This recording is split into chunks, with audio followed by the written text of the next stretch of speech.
வணக்கம் மக்களே, எல்லாத்துக்கும் வணக்கம்.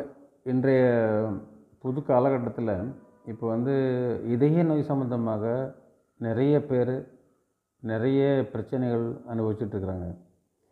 இப்போது இந்த ஒரு 4-5 நாளாக கேள்விப்பட்ட ஒரு புதிய இருதய சிகிச்சைக்கான கருவியை கண்டுபிடிச்சிருக்கிறாங்க. அது சைனாவில் இன்ட்ரடியூஸ் பண்ணியிருக்கிறாங்க. அது என்னன்னு கேட்டால் எலக்ட்ரோ கார்டியோகிராஃபி. முதல்ல இசிஜி பண்ணியிருந்தோம். இப்போ மேக்னெட்டிக் கார்டியோகிராஃபின்னு எம்சிஜின்னு வந்திருக்குது. இந்த எம்சிஜின்னா இப்போ என்ன புதுசாக கருவியை கண்டுபிடிக்கிறாங்க. முதல்ல இசிஜி எடுக்கும்போது அதில் பக்க விளைவுகளோ கொஞ்சம் குறைவாகவோ கொஞ்சம் ஜாஸ்தியாகவோ தான் காமிச்சிட்டு இருந்தது. ப்ரைமரியாக நம்ம முதலாக போய் எடுக்க வேண்டிய ஒரு இதுன்னா இசிஜி எடுப்போம். இனிமேல்லாம் ஹாஸ்பிட்டலுக்கு போனோம்.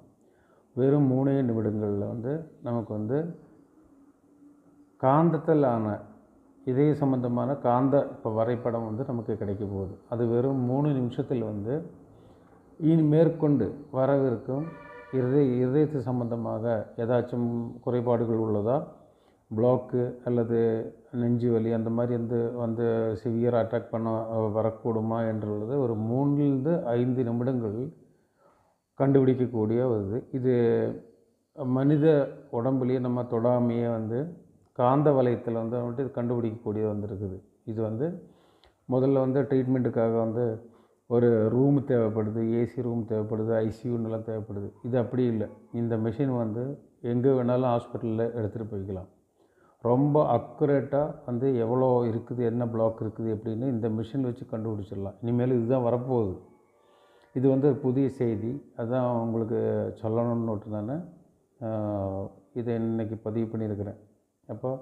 இப்போ இசிஜி போச்சு. அப்புறம் எக்கோ டெஸ்ட் எடுக்கணும்னாங்க. எக்கோ டெஸ்ட்டும் மாறி இப்போ அடுத்த ஸ்டேஜுக்கு வந்துருச்சு. இதை வெறும் 3 அல்லது 5 நிமிடங்களில் டாக்டர் தொடக்கூட தேவையில்லை. நம்ம போய் படுத்திருந்தோன்னா அது 5 நிமிடங்களில் இந்த காந்த வரைபடம் நமக்கு கொடுத்துருது.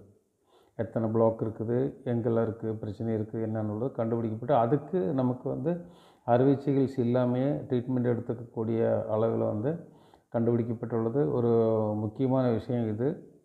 ஏன்னா இன்றைய காலகட்டத்தில் இருதய சிகிச்சைக்காக லட்சக்கணக்கில் ஆளுங்க தவிச்சிட்ருக்கிறாங்க, காசு செலவு பண்ணிகிட்ருக்குறாங்க.